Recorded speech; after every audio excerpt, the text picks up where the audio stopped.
السلام علیکم۔ آج میں جس نام کا ذکر کروں گی وہ ہے الجبار۔ اس کے مطلب ہے تمام مجبور، ناقابل تلافی، بحال کرنے والا، مرمت کرنے والا۔ اس کے معنی سے آپ اس کی اہمیت کو سمجھ گئے ہوں گے کہ جب ہمارا کسی پر بس نہیں چلتا اور ہم اپنا معاملہ اللہ کے سپرد کر دیتے ہیں تو وہ یا جبار آ کر ہماری مدد کرتا ہے، کیونکہ وہی مرمت کرنے والا ہے، وہی بحال کرنے والا ہے اور وہی ہمیں عقل و سمجھ دینے والا ہے۔ اس نام کی مناسبت سے میں آپ کو ایک واقعہ سنانا چاہتی ہوں۔ میرے گھر کے قریب گولڈ مارک ہے، میں وہاں اکثر چلی جاتی ہوں شاپنگ کے لیے۔ پٹھانوں نے یہ کراچی میں جتنی بھی رابی سینٹر ہے، گولڈ مارک ہے، پٹھانوں نے یہ رکھا ہوا ہے کہ وہ جمعے والے دن صبح کے ٹائم 11 بجے سے لے کے 10:30 بجے سے لے کے 11 بجے سے لے کے 1 بجے تک سیل لگاتے ہیں، 12:30 تک۔ 12:30 بجے وہ کپڑے طے کرنے لگ جاتے ہیں۔ پٹھانوں کا یہ فلسفہ ہے کہ انہوں نے یہاں پاکستان میں جو افغانستان سے مال آتا ہے ان کا، جو کہ میں نے سنا ہے کہ گٹھڑیوں کی صورت میں آتا ہے، اس میں پیسز بھی ہوتے ہیں، اس میں پرانے کپڑے بھی ہوتے ہیں، اس میں ذرا ذرا ڈیمیج والے بھی ہوتے ہیں۔ ہماری حکومت غافل ہے، ان پٹھانوں کو پکڑتی نہیں ہے کہ ایک نئے بازار میں یہ ڈیمیج والے کپڑے کیا کر رہے ہیں۔ وہ سیل کے نام پر ایک دوپٹہ 200 کا چیختے ہیں، اس میں داغ ہے، دھبا ہے، آپ کی قسمت ہے، آپ لے جائیں۔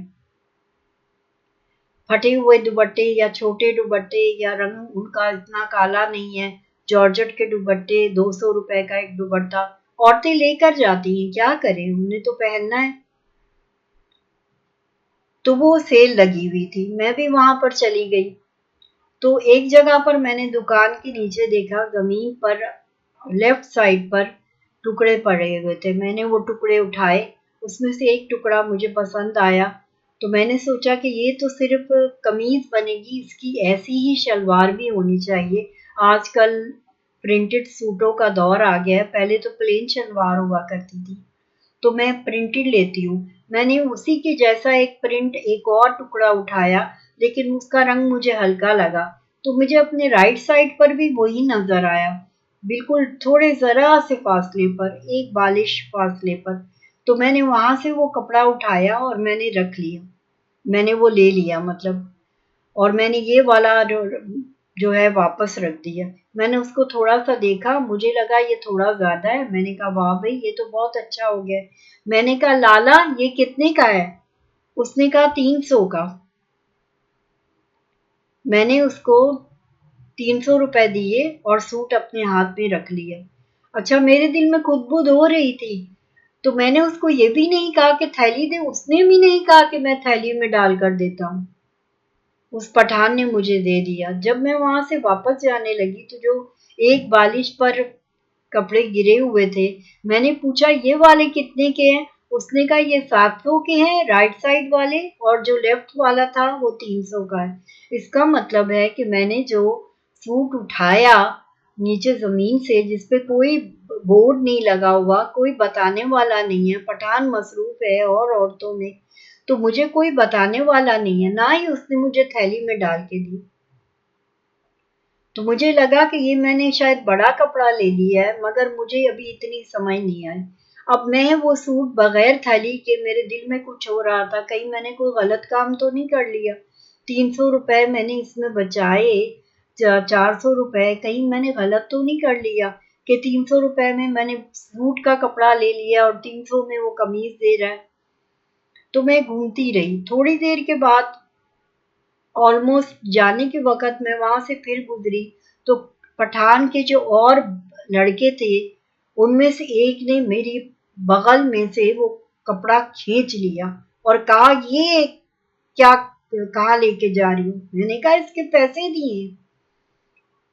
اس نے کہا نہیں۔ دوسرے پٹھان جس نے پیسے دیے تھے، میں نے کہا تمہیں پیسے نہیں دیے 300 روپے؟ اس نے اٹھا کے وہ میرے ہاتھ سے لے لیا اور بجائے اس کو نیچے پھینکتا جہاں سے میں نے اٹھایا تھا، اس نے وہیں دکان کے اوپر اس کو ڈیسک پہ رکھ لیا۔ میں نے اس پٹھان کو کہا، تم نے میری بہت بےزتی کی، سب کے بیچ میں یوں میرے ہاتھ سے میرے بغل سے چھینا، میری انسلٹ کی تم نے،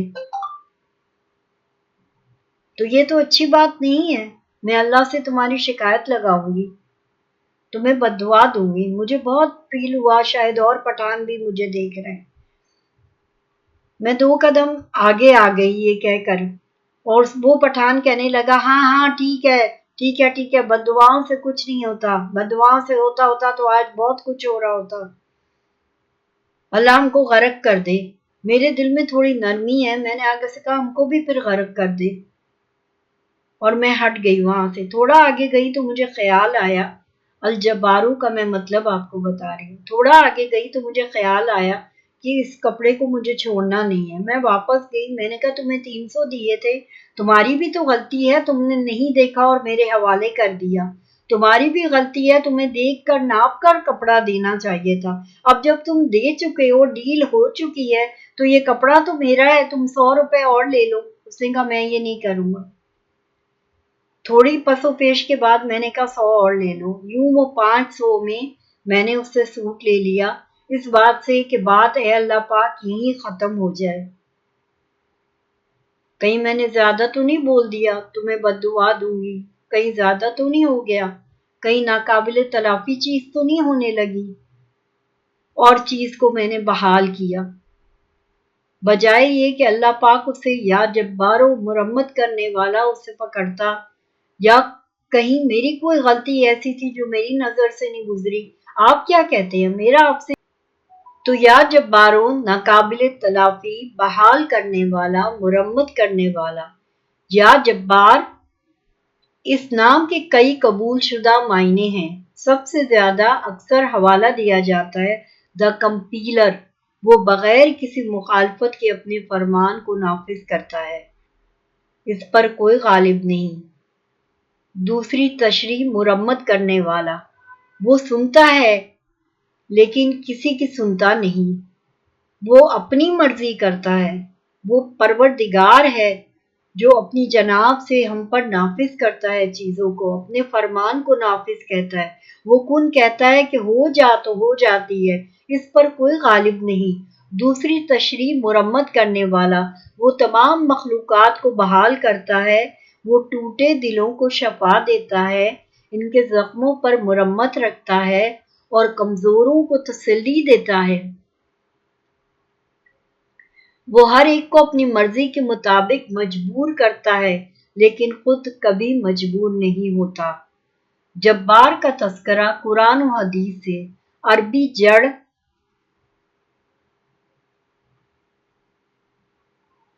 جبر کی جڑ سے یہ لفظ نکلا ہے، جس کے درج ذیل کلاسیکی عربی مفہوم ہے کسی چیز کو آواز پر بحال کرنا، صحیح یا اچھی حالت کو معمول پر لانا، فائدے کے لیے اصلاح کرنا، کسی فائدے کو اعلیٰ سب سے بڑھ کر تخلیق کے لیے مجبور اٹل ہونا۔ اللہ کے نام کے طور پر سبحانہ تعالیٰ جبار کا ذکر قرآن میں صرف ایک بار آیا ہے۔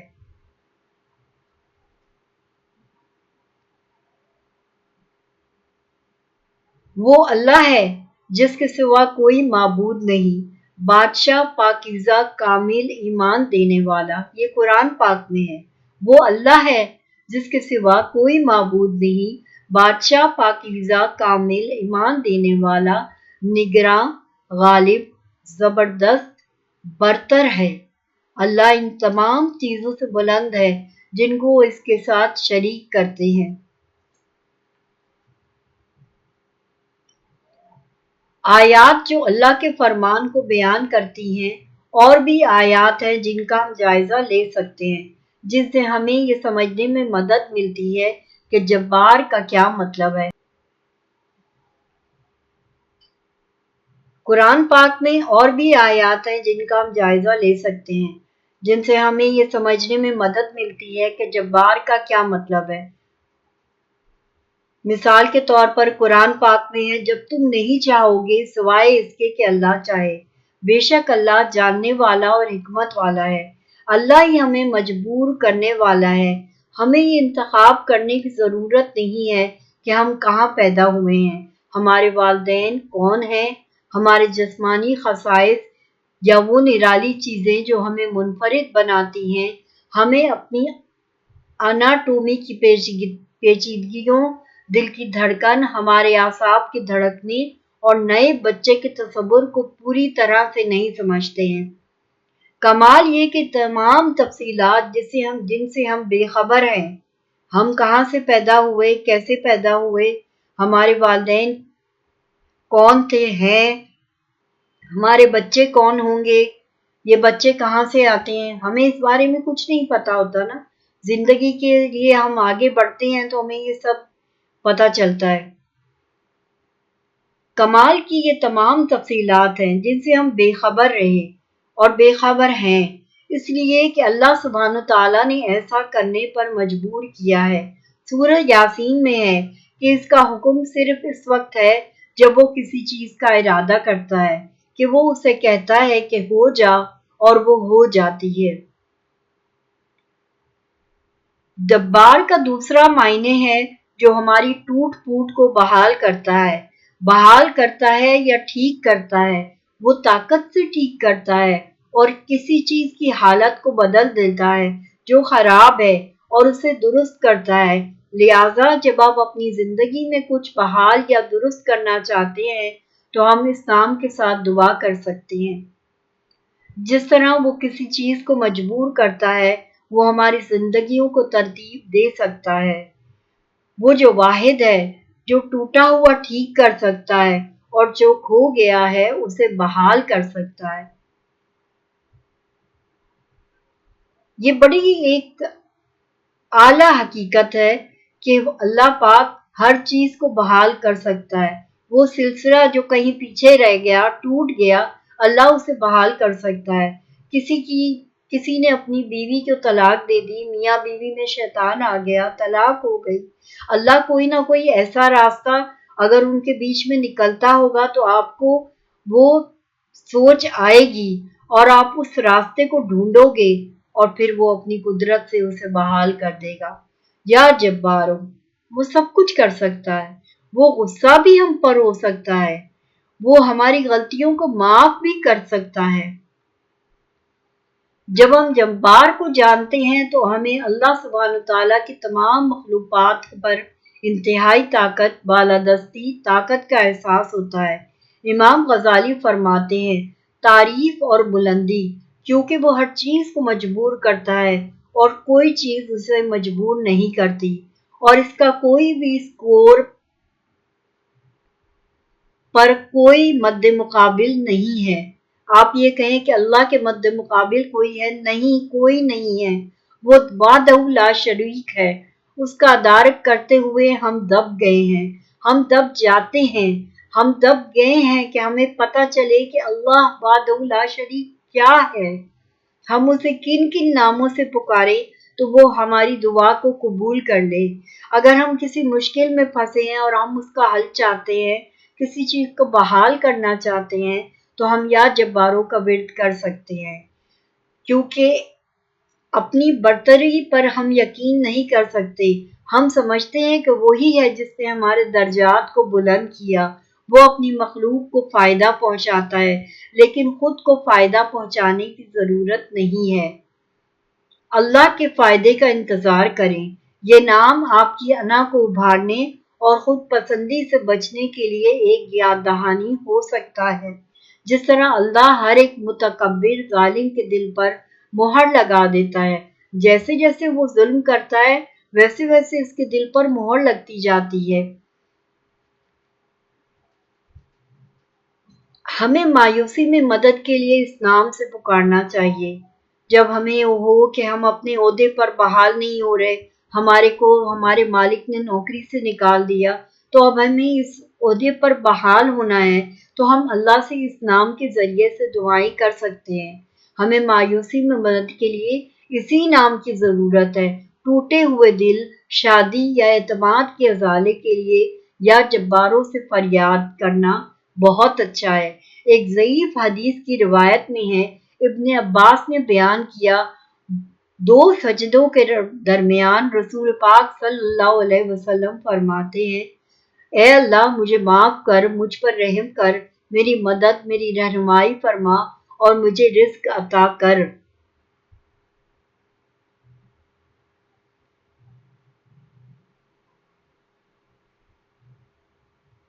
اس کا ترجمہ ہے، اے اللہ مجھے معاف کر دے۔ قرآن پاک میں یہ آیت ہے، اس آیت کو میں نہیں دہراؤں گی، میں اس کے ترجمے پر فوکس کروں گی کیونکہ میں چاہتی ہوں کہ آپ کو میری بات سمجھ میں آئے۔ اے اللہ مجھے معاف فرما، مجھ پر رحم فرما، میری رہنمائی فرما، میری مدد فرما، میری حفاظت فرما، مجھے رزق عطا فرما اور میرا درجہ مجھے بلند فرما دے۔ بلند یہ نہیں کہ ہم سب سے بلند ہو جائیں، بلند یہ کہ ہم اپنے اندر ایسی تبدیلیوں کو محسوس کریں، مثبت تبدیلیوں کو، اور ہم سب سے اپنے آپ کو معتبر جانیں۔ اگر ہم معتبر بننے کی کوشش کریں گے تو ہی ہم غلطیوں سے مبرہ ہو کر معتبر ہوں گے۔ یہاں میں جو بات کہہ رہی ہوں اس کا مطلب ہے میری مدد کرنا یا اصلاح کرنا۔ اے اللہ میری مدد کر دے، میری اصلاح کر دے، جو کہ جبار کے بحال کرنے والا، مرمت کرنے والے کے معنی کے مطابق ہے۔ اگرچہ یہ روایت بڑی ضعیف ہے لیکن پھر بھی دعا بہت زیادہ متعلقہ ہے۔ احتیاط کا ایک ایک لفظ اپنے سجدے میں اسے دہرانا، یا جبارو یا جبارو یا جبارو، کسی غیر مناسب چیز کی رسم ہوگا۔ یعنی آپ اس کو یہ نہیں کہ آپ اس پر فوکس پڑھنے میں ہی کریں، آپ اسے پڑھ سکتے ہیں لیکن آپ اس کے معنی پر زیادہ فوکس کریں کہ یہ ہمیں کس چیز کی طرف توجہ دلا رہا ہے۔ رسول پاک صلی اللہ علیہ وسلم کے سکھائے گئے قطعی طریقوں تک پہنچنے کا طریقہ نہیں ہے۔ اگر آپ ایسا اس لیے کرتے ہیں کہ اس وقت آپ کا دل سجدے میں دعا کرنا چاہتا ہے اور آپ یہ خاص دعا اس لیے پڑھتے ہیں کہ یہ آپ کے ذہن میں آتی ہے تو ٹھیک ہے، یہ اب بھی ایک فائدہ مند عمل ہے۔ آپ کے ذہن میں کوئی دعا آئے، آپ اسے پڑھیں، آپ اس کے ذریعے سے دعا مانگیں، آپ یا جباروں کی تسبیح کریں، اللہ آپ کی ضرور مدد کرے گا۔ ذکر کے لفظ اب بھی لاگو ہیں لیکن عام طور پر ضعیف حدیث سے ہٹ کر کچھ کرنا مناسب نہیں ہے۔